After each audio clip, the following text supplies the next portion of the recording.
केसमध्ये पोलिसांनी आपली काय बाजू मांडली आहे ऐकूयात।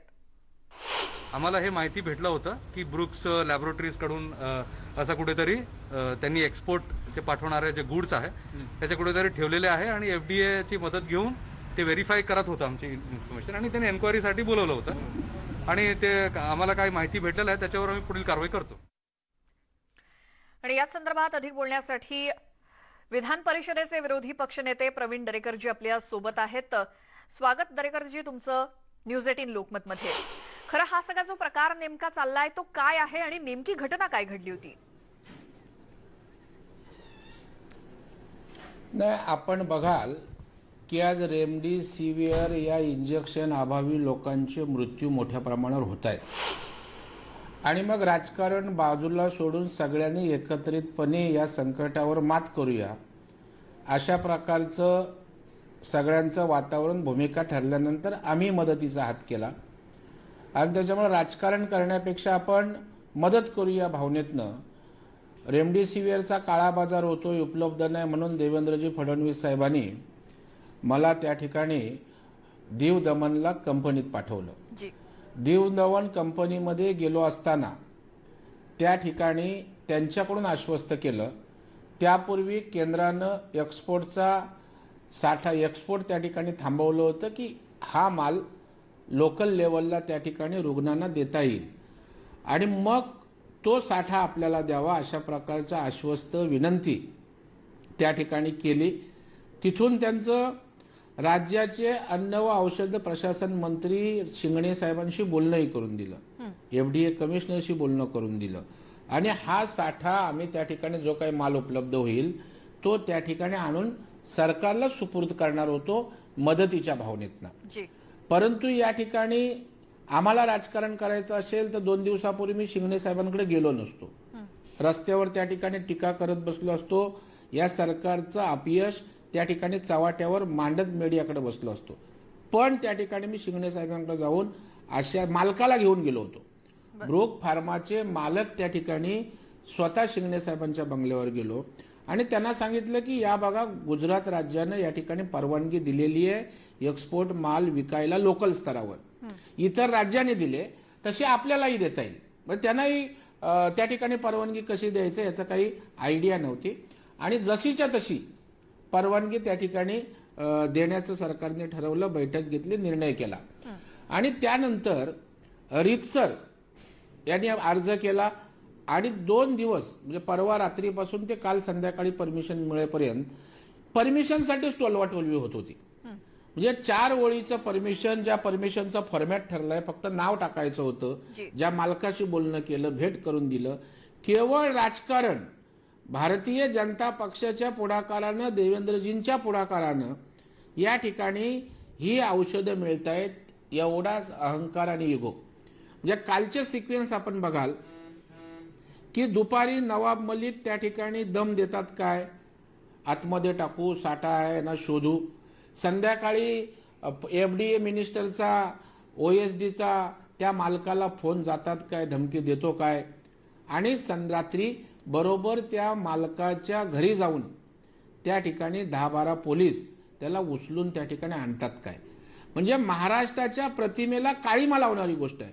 बरं, आता सांगितलं ना साठा आहे, आम्हाला माहिती मिळाली, कृपया माझी पोलिसांना विनंती आहे, त्या DCPला विनंती आहे, माझ्या मुंबईच्या पोलिसांना विनंती आहे, तो साठा कुठे आहे हे महाराष्ट्रातील जनतेला सांगावं आणि तो साठा ब्रूक फार्माचा आहे 60,000 हे तुम्ही प्रूव्ह करावं, तुम्हाला आम्ही लाख लाख धन्यवाद देऊ। मला वाटतं या ठिकाणी या विषयाचं राजकारण न करता हे वाटलं जावं ही आमची भूमिका होती आणि हे केवळ राजकारण सोडून काहीच बोलत नाहीत। हे कुठल्या राज्यात गेले कंपनीकडे आम्हाला रेमडेसिविर मिळावीत, कुठेही गेले नाहीत। त्या ठिकाणी टेंडरच्या बाबतीत बार्गेन कुठे केलं नाही आणि लोक समोर मरताना दिसत आहेत तरी तुम्ही आमच्यावर टीका करताय। नवाब मलिक बोलणार वकिली करताय, अरे वकिली काय 10 वेळा वकिली करू, आमच्यावर गुन्हा दाखल झाला तरी चालू, लोक मरतायत आणि त्याचा आपल्याला काय पडलेलं नाही। अरे तुम्ही सभागृहामध्ये वाजेंची वकिली केली, त्याचं काय? सभागृहामध्ये जो जेलमध्ये वागे आहे त्याची वकिली केली, तो काय ओसामा बिन लादेन काय? अशा प्रकारच्या बोलणाऱ्या सरकारच्या लोकांनी आम्हाला सांगायचं नाही। आणि त्याच्यामुळे मला वाटतं हा अत्यंत अन्यायकारक अशा प्रकारची कृती आहे. उद्या त्या मालकाने हातवर केले, मी तुम्हाला मालच देत नाही, कोण जबाबदारी घेणार? किती तुमचा इगो अहंकार या ठिकाणी लोकांच्या जीविताशी खेळतोय याचं काहीच भान नाही. इथे त्या ठिकाणी जर आपण देवेंद्रजींना आम्हाला त्या ठिकाणी बोलवून समन्वयाच्या गोष्टीतनं, बरं आम्ही काय जाऊन काय बाजारात टेबल लावून विकणार होतो का भारतीय जनता पार्टीचा झेंडा लावून कमळ लावून विकणार होतो? आम्ही सरकारलाच देणार होतो, हॉस्पिटलला द्यायला सांगणार होतो, महापालिकांना द्यायला सांगणार होतो.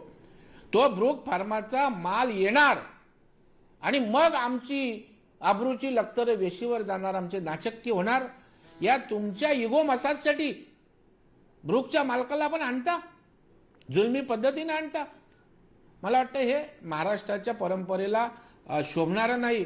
आणि संकटाच्या काळात तर एवढं घृणास्पद अशी गोष्ट मी माझ्या आयुष्यात त्या ठिकाणी पाहिलेली नाही.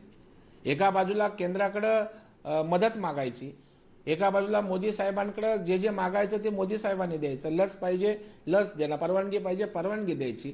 आणि दुसऱ्या बाजूला लगेच त्या ठिकाणी टीका टिप्पणी करायचं. याचं कारण आजही त्या ठिकाणी यांचा 100% अपयश आहे. माझ्या प्रश्नाचं उत्तर द्यावं. आज आयसीयू बेड आहेत? नाहीत. आज त्या ठिकाणी ऑक्सिजनचा साठा आज उद्या त्या ठिकाणी बऱ्याच ठिकाणी संपतोय, त्याचं नियोजन नाही. रेमडेसिवीर कुठे मिळणार, कधी मिळणार, कसं मिळणार, कितीला मिळणार, काय नियोजन आहे? नाही. आणि मग आपला व्यवस्थेवरचं कंट्रोल गेलंय, समन्वय नाही. आणि मग अशा प्रकारच्या राजकीय गोष्टी करत करायचं, एवढं किळसवाणं राजकारण महाराष्ट्रानं कधी पाहिलेलं नाही. आणि आता या निमित्तानं यांचं पोल उघडाय. साठा आहे बोलताना करा जाहीर साठा. कोणाचा साठा आहे, कुठून आलं, करा. बरं साठा असणार, आता त्या कंपनीत साठा, एक्सपोर्टचा माल असणार, त्यांचा साठा असणार नाही का? एक्सपोर्टसाठी त्यांनी तयार केलेला माल, तो त्यांच्याकडे साठा असणं म्हणजे काय? त्याच्यामुळे मला वाटतं पूर्णपणे अहंकाराने भरलेलं हे सरकार.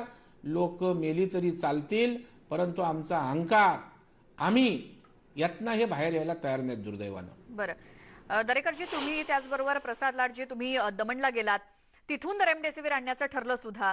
मग ही सगळी कारवाई कशासाठी केली गेली असावी आणि सरकारमधल्या कोणत्या मंत्र्याच्या ओएसडीचा फोन पोलिसांना गेला होता? नाही, ही कारवाई कशासाठी याचं उत्तर तुम्ही त्यांनाच विचारू शकता ना. ब्रूक फार्माचा मालक चोर आहे का? त्याच्याकडे प्रोडक्शनचं लायसन नाही का? तो काही काळा बाजार करतोय का? त्यांनी 60,000 साठा आणलाय म्हणताय, तर दाखवा 60,000 साठा. त्याच्यामुळे साप बोलत बोलत त्या ठिकाणी भुई थोपटायची आणि आपल्या अपयशाचा फोकस त्या ठिकाणी डायव्हर्ट करायचा. मला वाटतं हे अत्यंत दुर्दैवी असा प्रकार या ठिकाणी झालेला आहे. आणि आजही त्या ठिकाणी लाज वाटत नाही. पुन्हा आम्ही राजकारणावरच बोलतोय, पुन्हा आम्ही त्या ठिकाणी त्या मालकांनी साठा केला यावरच बोलतोय, आम्ही वकिली करतोय, बोलतोय. आपण काय करतोय यावर नवाब मलिकचं एक वाक्य नाही. नवाब मलिक साहेबांना माझी विनंती आहे, जरा पुन्हा प्रेस समोर या. आयसीयू बेड किती उपलब्ध आहेत, ऑक्सिजनचा साठा संपत आलाय, त्याचं काय नियोजन केलं, रेमडेसिवीर आतापर्यंत किती आणलं, जरा याची आकडेवारी द्या. मी आपला आभार मानेन. बरं दरेकरजी, एफडीएच्या अधिकाऱ्यांनी या ब्रूक फार्माच्या मालकांना नेमकं काय सांगितलं याबद्दल तुम्ही माहिती देऊ शकता का? नाही, एफडीएचे अधिकारी अभिमन्यू काळे यांनी त्या ठिकाणी मी त्यांचा आभार मानेन की प्रचंड पोलीस सरकारचा दबाव असतानाही, म्हणजे आम्हाला परवानगीच देऊ नये त्या कंपनीला, कारण आमच्याकडे थेट त्या ठिकाणी इंजेक्शन्स रेमडेसिवीर येत नाही, तेव्हा परवानगीच देऊ नका. परंतु देवेंद्रजी फडणवीस साहेबांनी सांगितलं, बाबा ही राजकारणाची वेळ नाही, आम्ही जी काय औषधं आणणार आहोत ती तुमच्याच सुपूर्द करणार आहोत, असं राजकारण कृपया करू नका, हे काळेंना त्या ठिकाणी सांगितलं, विनंती केली. आणि त्यानंतर त्यांनी त्या ठिकाणी परवानगी दिली. आणि परवानगी दिली, जे एफडीआयचे अधिकारी त्या ठिकाणी संपर्कात होते डीसीपी शिंगेंच्या, मंजुनाथ शिंगे, ते बोलतात आम्हाला परवानगीचं माहीतच नाही. अरे परवानगीचं माहीत नाही, ज्यांनी परवानगी दिली ती एफडीआयची लोक तुमच्याकडे येतात म्हणजे काय? तुमचा प्लॅन प्रोग्राम आहे ब्रुकच्या डायरेक्टरना अटकवायचं आणि येणारा साठा थांबवायचा आणि भाजपची नाचक्की करायची की तुम्ही 50,000 इंजेक्शन आणणार होतात, कुठे आहेत? म्हणजे मला वाटतं आपल्या राजकारणाच्या पोटी एवढं किळसवाणं राजकारण त्या ठिकाणी महाराष्ट्रानं कधीच पाहिलेलं नाही. लोक रेमडेसिवीर अभावी मरतायत आणि आम्ही त्या ठिकाणी असं राजकारण करणार असू तर याच्यापेक्षा राज्याचं दुर्दैव नाही. एवढं सरकारच्या अशा मनोवृत्तीतनं काम कधीच महाराष्ट्रानं पाहिलेलं नाही. जी प्रवीण दरेकरजी खूप धन्यवाद, तुम्ही न्यूज 18 लोकमतशी बोललात त्याबद्दल. तर सध्या